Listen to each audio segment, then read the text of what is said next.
Hello everyone. अब एक बार फिर आप लोग आ गए हैं हमारे साथ इसी चैप्टर को समझने के लिए जिसका नाम है थ्योरी बेस्ड ऑन अकाउंटिंग। अब इस चैप्टर के अंदर बहुत सारे जनरली एक्सेप्टेड प्रिंसिपल्स हैं जिसमें से आज मैं आपको इस वीडियो में 3 समझाऊंगा।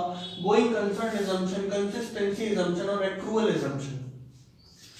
याद रखिए कि जनरली एक्सेप्टेड अकाउंटिंग प्रिंसिपल्स को ही अकाउंटिंग प्रिंसिपल कहते हैं क्योंकि वो जनरली एक्सेप्टेड है।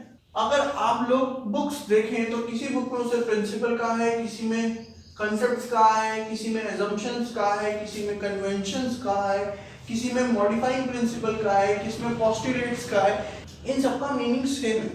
मैंने आपको पिछली वीडियो में ये भी बताया कि कंसेप्ट्स और कन्वेंशंस में डिफरेंस होता है। देखिए हमें उस बात से कुछ लेना देना नहीं है, इसलिए क्योंकि ये सारे हैं तो at the end generally accepted accounting principle ही, चाहे वो कंसेप्ट हो चाहे वो कन्वेंशंस हो। अभी पिछली वीडियो में तो मैंने आपको बताया था कि वो कंसेप्ट है और कन्वेंशन है। देखिए और कितने सारे नाम आ गए। अब कंसेप्ट को मैंने आपको बताया था वो assumptions भी होते हैं। तो अगर आप इन सब कंफ्यूजन्स में पढ़ेंगे तो आपको कुछ हासिल नहीं होने वाला। ऐसा साफ साफ बुक में भी लिखा हुआ है। बुक में ये बात भी लिखी हुई है कि सिंपल आपको ध्यान देना चाहिए इन अकाउंटिंग प्रिंसिपल्स के ऊपर। तो चलिए पहला अकाउंटिंग प्रिंसिपल शुरू करते हैं, गोइंग कंसर्न assumption। कंसर्न मतलब बिजनेस, गोइंग मतलब चलता जाएगा। ऐसा assumption लेना है हमने, ऐसा हमने मान के चलना है कि ना तो हमारा बिजनेस बंद करने की हमारी कोई सोच विचार है और ना ही कभी हम आगे आने वाले टाइम में अपने बिजनेस को बंद करेंगे। अगर कोई बिजनेस में बंदा ओनर चल बसा तो उसके घर वाले संभाल लेंगे। मतलब हम लोग कभी ये नहीं सोचेंगे कि यार बंद करना है, बिजनेस बंद करना है। अगर हम ये सोच के बिजनेस करें कि हमने बिजनेस बंद करना है तो हम लोग किसी की पेमेंट टाइम से नहीं करेंगे, हम कहेंगे हमने तो बंद करना है। लोग एक दूसरे से बेईमानियां करने लग जाएंगे क्योंकि उन्हें पता है हमने तो बिजनेस बंद करना है। कोई भी गलत सलत सामान दे दो, सर्विसेज दो मत और भाग जाओ। वो अपनी एसेट्स के ऊपर डेप्रिसिएशन नहीं लगाएंगे, उन्हें पता क्या जरूरत है लगाने की, आज ना कल हमने बिजनेस बंद कर देना। या किसी ने सोच रखा है मैं तो बिजनेस बंद करना है, तो फिर वो नॉन गोइंग कंसर्न हो गया या it is not a going concern. वो बिजनेस गोइंग कंसर्न नहीं माना जाएगा। अब यहाँ पे क्या है, गोइंग कंसर्न assumption को ढंग से समझिए। A business would continue to carry out its operation indefinitely. अपने ऑपरेशंस को करता ही चला जाएगा। That is for a fairly long time. एक फेयर लॉन्ग टाइम के लिए वो अपने बिजनेस को करता रहेगा एंड वुड नॉट लिक्विडेट, और वो अपने बिजनेस को बंद करने की नहीं सोचेगा in the foreseeable future, in the coming future.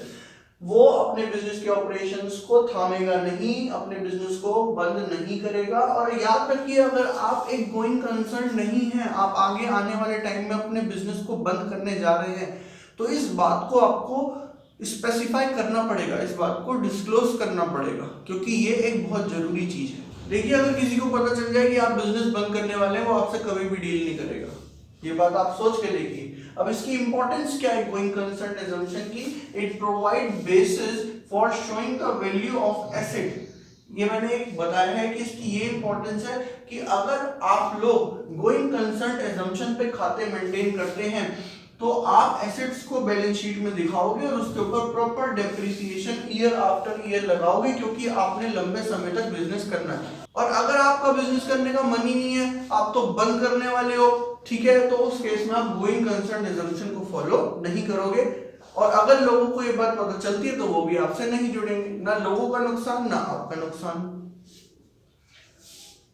अगली बात करते हैं कंसिस्टेंसी assumption। कंसिस्टेंट का मतलब क्या है? जैसे ये समझे एक बच्चा 80% मार्क्स लेके आया, अगली बार भी 80% ही मार्क्स लाया करीबन, फिर भी अगले साल भी 80% मार्क्स करीबन ला रहा, तो हम कहते हैं कि ये कंसिस्टेंट है।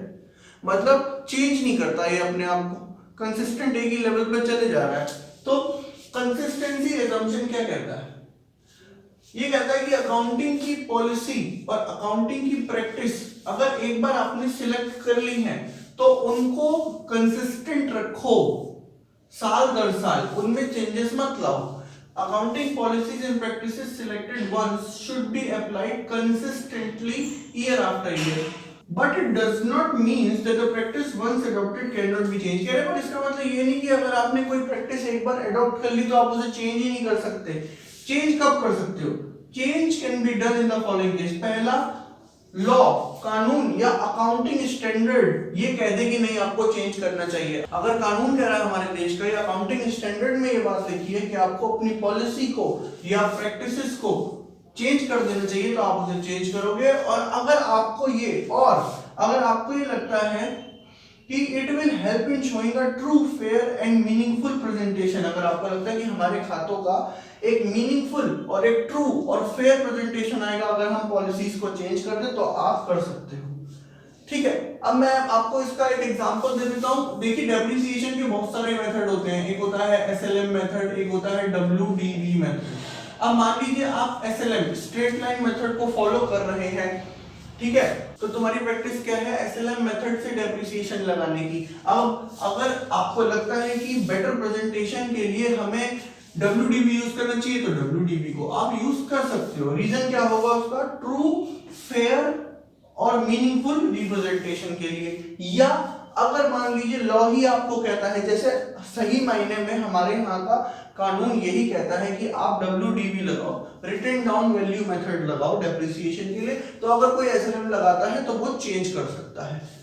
कंसिस्टेंसी एजम्पशन को तोड़ा जा सकता है बस दो केस में, जब कानून कहे या अकाउंटिंग स्टैंडर्ड, या वो ट्रू, फेयर और मीनिंगफुल प्रेजेंटेशन, ये कह लीजिए बेटर प्रेजेंटेशन देता है आपके खातों का। इसकी इंपॉर्टेंस समझिए फॉर इंटरफर्म और इंट्राफर्म कंपैरिजन। अगर आप अपनी पॉलिसीज को साल दर साल सेम रखेंगे तो आप अपने आप को पिछले सालों से कंपेयर कर पाएंगे और किसी और बिजनेस से भी अपने आप को आराम से कंपेयर कर पाएंगे। और दूसरा, आप बेटर अंडरस्टैंडिंग ले पाएंगे कि पिछले साल क्या हुआ था, इस साल क्या हुआ था। अगर आप पॉलिसीज को चेंज करते रहेंगे तो आपको यही कंफ्यूजन रहेगी कि हमने अच्छा काम करा तो फायदा हुआ या पॉलिसीज चेंज करने की वजह से फायदा लग रहा है, हमने बुरा काम करा तो नुकसान हुआ या पॉलिसीज चेंज करने की वजह से नुकसान हुआ। तो इसमें कंफ्यूजन ना हो तो आप लोग क्या करो, अपने आप को कंसिस्टेंट रखो, पॉलिसीज को जिनको अडॉप्ट कर लिया उनको कुछ साल तक तो चलाओ, पर हाँ उससे नुकसान हो रहा तो उसे आप तुरंत चेंज कर सकते हो।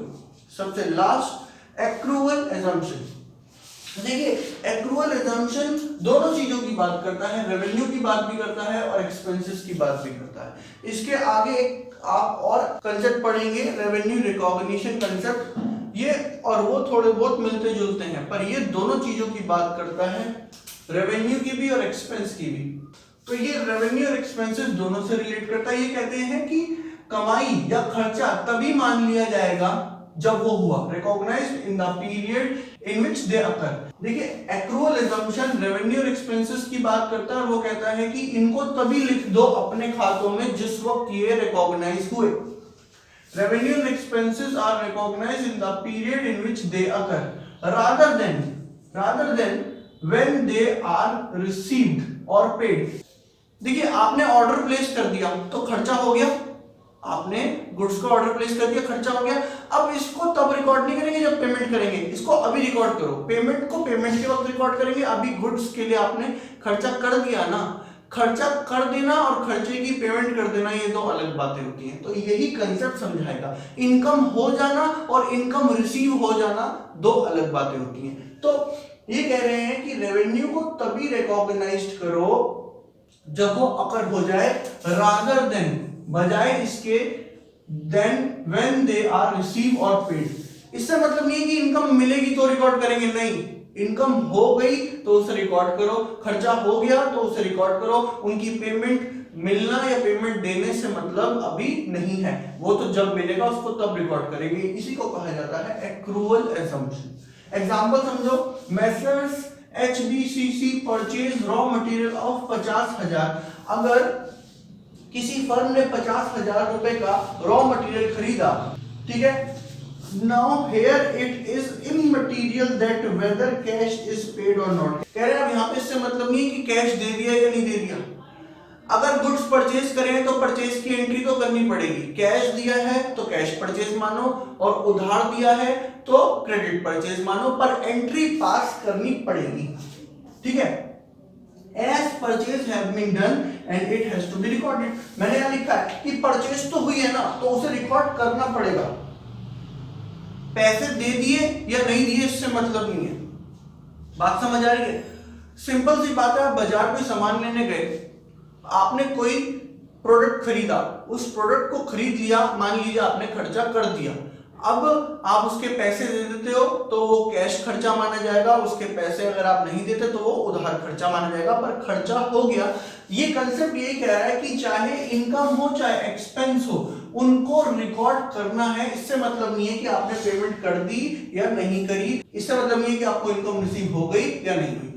अच्छा, तो मुझे लगता है बहुत ही आसान कंसेप्ट है, आपको समझ आ गया होगा। अगर कोई दिक्कत इसके अंदर आपको लगे तो आप कमेंट बॉक्स में लिख दीजिएगा। ये तीनों के तीनों कंसेप्ट बड़े ही बढ़िया कंसेप्ट हैं जो आपको अकाउंटेंसी में वाकई में ही काम भी आएंगे। देखिए, अगर आपको क्वेश्चंस करते वक्त भी कोई कंफ्यूजन लगे तो ये कहीं ना कहीं आपकी मदद करने वाले हैं, ये बड़े इंपॉर्टेंट है।